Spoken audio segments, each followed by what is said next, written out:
Hi dear students, how are you? I think you all are doing absolutely fine.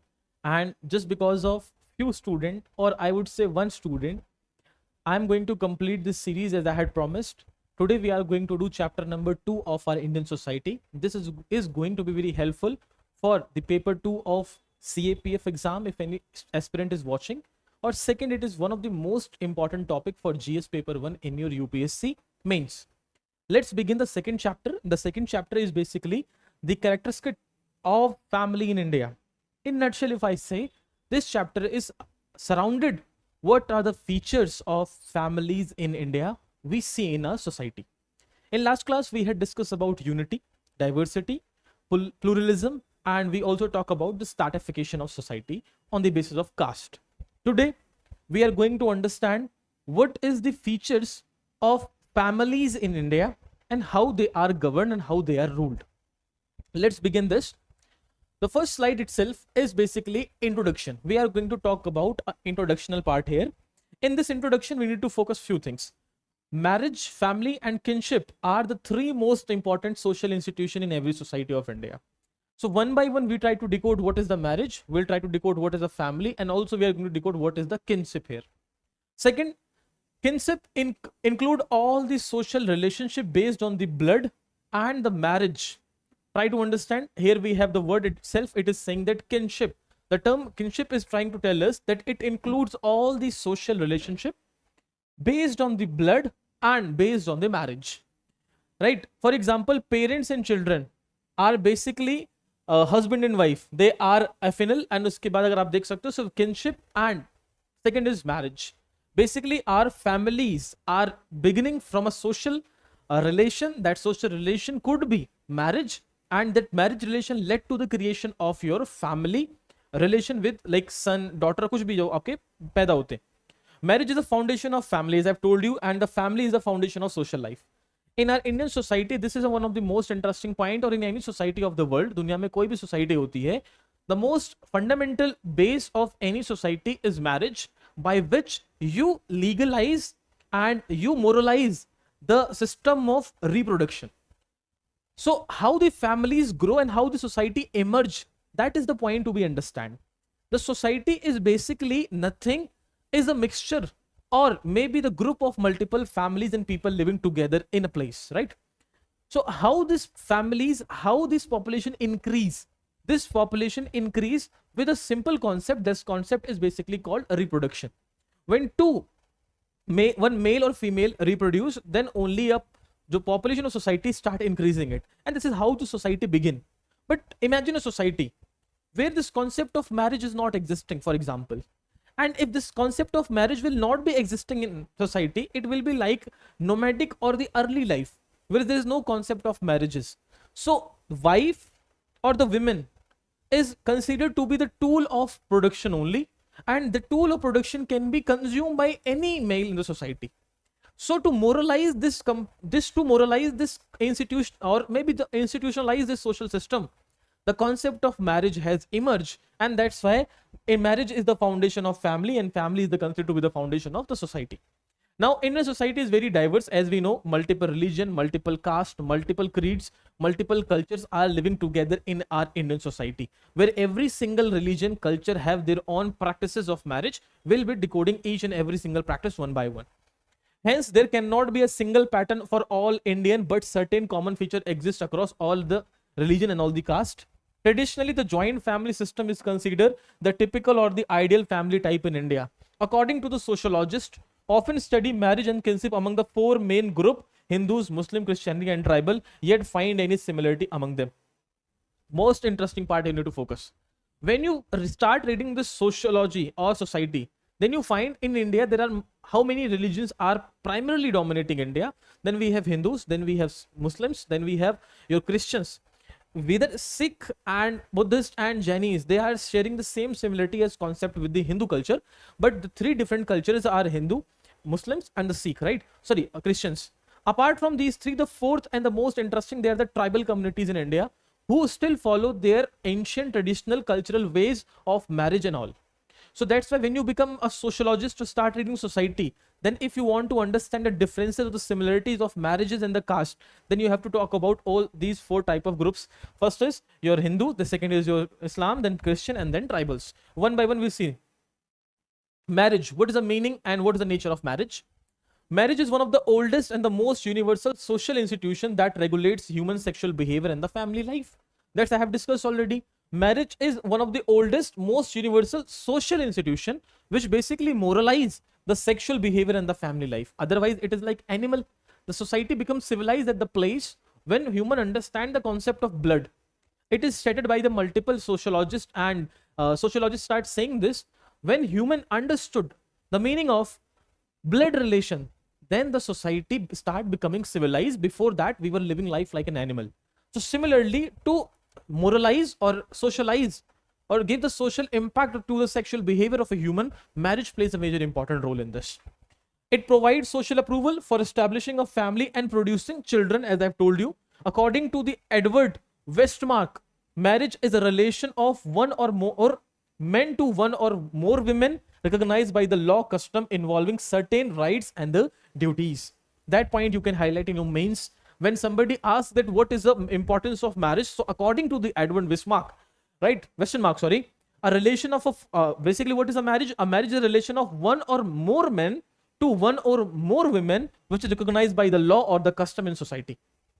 Marriage specifies who can marry whom, rules of selection, when and how the marriage should be occur, right and the duties of husband, wife, and the children, and the condition for the dissolution of the marriage. So there are four specific things we need to understand in the marriage. First, a person can marry whom. Second, when and how the marriage procedure shall be completed. What is the right and the duties of husband, wife, and the children in a marriage or in a family, and the condition for the dissolution of marriage if things are not acceptable or not going as per we have decided. So these four things become a core principle of a marriage. So who can marry whom? Like imagine a situation that in any communities in the world, the relation is not happening in the blood.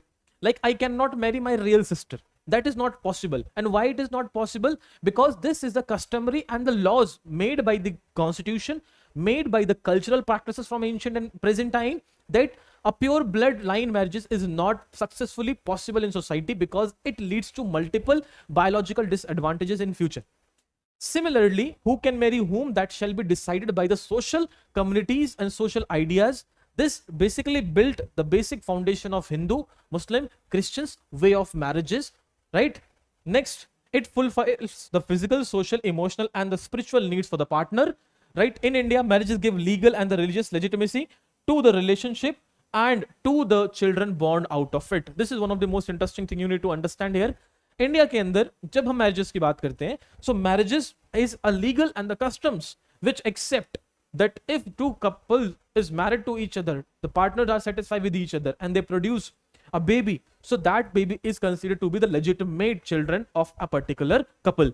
If they are not married yet, the boy or girl has been born or female get pregnant, that is socially outcast. Usko socially hum outcast kar dete hain. We know this. This is a part of Indian society. We have been experiencing since our childhood, and we are observing this here and there in society each and every day.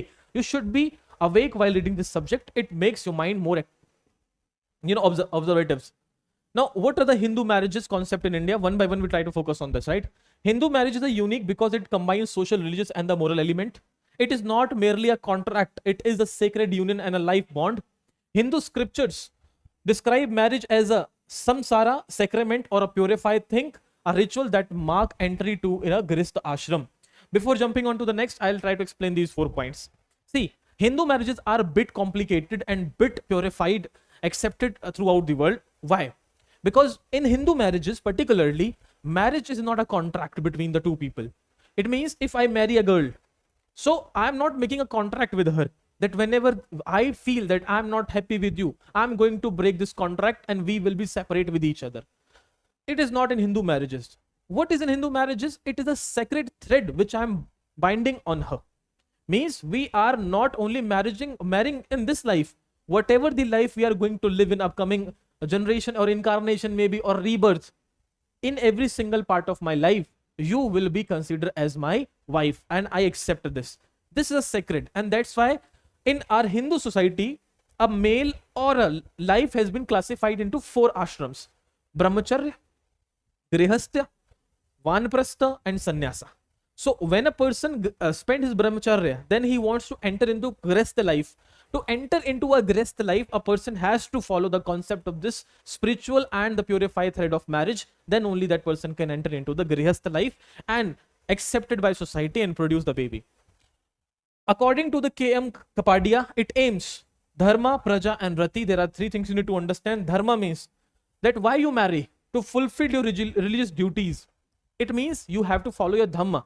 What is the dharma? That you have to basically produce, so that you enter into grihastha life, you can produce, and also you and your partner both come together and give to the worship to the people who died in your life. Or ancestor worship cannot be done alone by yourself. You have to enter into the grihastha jivan for performing that certain sacred yagyas. So that's the point it is saying. Fulfillment of religion, one by one I will tell you. Praja, okay, procreation and continue the family, that I have told you. Rati, sexual pleasure with the moral limits. There are 3 basic aims of a marriage, so that you and your wife can sit together and worship for your ancestor. Second, you and your wife can generate and increase the population of family. And third, you and wife can complete your sexual pleasure with the moral limits. According to PH Prabhu, adds that the main purpose of marriage is the continuity of the family life. That is absolutely true, we know this. It binds husband and wife in an indissoluble union believed to continue even beyond the death. That is called Saat Janmo Ka Rishta. Hence, divorce was traditionally disapproved by the Hindu society. That's why Hindu society do not accept the concept of divorce. I hope you understand the concept of marriage till here. Let's focus on the next. What is the function and the main aim of a particular Hindu marriage? 3 aims we have already discussed, but here has been classified. इसको और अच्छे से explain किया गया यहाँ पे. So the main purpose is religious. क्या main purpose है? Is essential for practice dhamma according to the one caste and family kula. Spiritual development, it is believed to purify body and mind through the religious vows. Life stage, you have to enter into the new ashram. I have told you, you have to perform 3 particular yagyas to the gods, Dev Yagya, to the living beings, Bhut Yagya, to the Pitra, that is called ancestral yagya. All these yagya cannot be performed by you alone yourself. You need your partner, that is your wife, right? These cannot perform without wife, I have told you. Repayment of 3 debts. We have to pay 3 debts to our ancestor. First is Pitra Rin, means whatever the ancestor had given us, because ancestor had produced. That's why we lived. Otherwise, we would have died. So whatever they did, just because of that, we are presently alive and talking with each other. So we have to pay debt to them. For that, we have to do the Pitra Yagya. Then Deva Yagya, we have to pay the tribute to the gods, because he provided us all these particular elements which we consume. So we have to worship our God also. And Guru Ran, that means whatever the knowledge you attain in your brahmacharya life, right, before entering into the grihastha. So when you enter into the grihastha, then you have to also repay your debt to the guru. That is called Guru Ran. So there are 3 particular goals which you have to achieve. The wife has regarded as ardhangini, half of the husband, sharing all the duties and the rights. There are multiple forms of marriages in the Hindu. 8 marriages have been given: Brahma Vivah, Dev Vivah, Ash Vivah and Prajapati Vivah. These 4 are the pure form of the marriages. Last are basically not pure form. Basically Asur, Gandharva, Rakshas and Pisach Vivah. You see, people are appreciated with the Gandharva Vivah, that you also appreciate. That is called modern day love marriages. Marriage by the mutual love or consent, like today love marriages accepted but not an ideal. ये एक ideal situation नहीं होती, but Indian society or our scripture have accepted this, that if 2 person love each other, there has been mutual agreement between them, then they can marry. But there are certain conditions also need to be followed. The person shall not belong to same gotras, because same gotra people belongs to the same family lineage, which eventually create a biological problem in upcoming future generations. That's why same gotra marriage cannot be done. Second, caste has become very rigid concept of Indian society. So out the caste marriage is not possible. You have to marry to a person in your caste, because that's why how the Brahman, Kshatriya, Vaishya and the Shudra Varnas can sustain for the longer period. That we have discussed already in last class, I guess, right? Let's jump to the next point.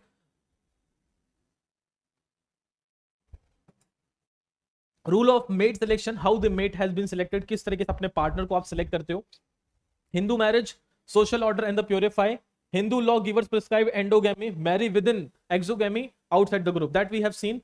Endogamy means that marrying within one own group. Endogamy means that you have to marry within one group, means in your caste, in your subcaste, which ensures that the thread of caste system shall not be broken. ये इसको ensure करता है. Then exogamy, marriage outside one group. Sagotra, right? means that Gotra lineage or the clan from a common male ancestor, marriage within the same Gotra prohibited, considered to be the blood relation. This rule has been relaxed under Hindu Marriage Act 1955. Then a new concept of marriage that is called Sapnida Vivah. Okay, that is called Sapnida X. Basically, according to this Sapnidas, what happened? Blood relatives within 5 generations from father and 3 generations from mother. Basically, in Sapnidas, what happened? Sapnida Vivah bhi keh sakte ho aap isko. What happened that if you are marrying someone, then from father side, the 5 generations shall not have any relation with that family, and from mother generation there shall not be relation for 3 generations at least. Then only you can marry a girl, according to the 1955 Hindu Marriage Act. Okay, marriage among Sapnidas is prohibited absolutely. If you're marrying in this concept of 5 relation, then it is prohibited. South Indian, however, allow cross cousin marriages due to the local custom. In South India, there are certain communities, they do marriage local, cross cousins, means that I can marry my cousin. It means directly if my maternal uncle, my mama had a daughter, so I am allowed to marry that particular girl, whatever she, whoever she is. I can marry. In South India, some customs, some basically community follow this kind of marriages pattern, right? Intercaste marriages, as I've told you, intercaste marriages in India are directly prohibited. In intercaste, you cannot marry. That is basically undesirable, socially disapproved, as I've told you. In modern time, people know this, that in modern time, the caste system is losing its thread in the urban areas. So when the caste system is losing its threat in urban areas, so people now ignore this and try to do the marriage of intercaste. So this is basically old concept. Right now, people are changing the concept. We know this already. So legally permit, you can marry to intercaste according to the Special Marriage Act of 1954, according to the Hindu Marriage Act of 1955, and according to the Hindu Marriage Law Amendment Act of 1976. There are 2 terms you need to understand. One is called Anulom and second is called Pratiloma. Anulom means marriage when the man caste status is higher than the women. So when a man is marrying to a woman which where the male varna is higher, so that is basically called as Anuloma. So Pratiloma, where the women caste is higher than the men caste, traditionally looked down upon. So in nutshell, अगर मैं आपको बोलूं, अगर मैं एक क्षत्रिय हूं, so I can marry to a Shudra women because women had no particular caste or gotra. I will follow the women, I will marry to a Shudra women, that women will change into the Kshatriya. But a Kshatriya woman cannot marry to a Shudra. अगर वो ऐसा करती है, then the women gotra will change into a Shudra. Varna will change into Shudra. So that's why Pratilom is basically look as a kind of a down status. If you do Pratilom, you are marrying outside your gotra, Varna, where you are marrying to a person whose gotra is below than you, then it is Pratilom. When you are marrying to a man which gotra is above than you, that is called Anulom. You understand this. I hope you understand this. Now, Muslim marriages in India, we'll discuss this topic, right? So this topic, Muslim marriage in India, we'll pick this topic in the next video. I'll make 20 minutes of video one by one. I will not make 40 minutes. It's become hectic. So in the next slide or next class or next video, we will be discussing about the Muslim marriages in India. Muslim and Christians will finish in one video.